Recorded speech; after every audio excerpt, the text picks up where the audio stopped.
Hey guys, what's up? In this tutorial we're going to reveal to you how you can save your logos, images and designs you create on Canva in SVG file format, for example, to open it as a vector file in other photo image editing applications like, I don't know, Illustrator and so on and so forth. So let us get started. So head over to your design or logo on Canva. I will go with this one. For the sake of this tutorial. So what you need to do is click into this share button in the top right. Next, click into download here.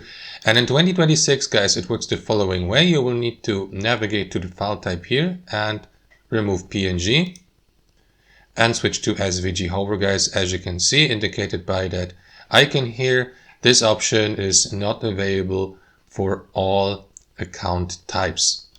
So I can do that for my account type. You will need to check if that's also available for you. Once that's done, click into download and your logo will then be downloaded to your device with the, as you can see, SVG file format with the file size in the given download folder. And that's how it works, guys. Thanks for watching and have a wonderful day.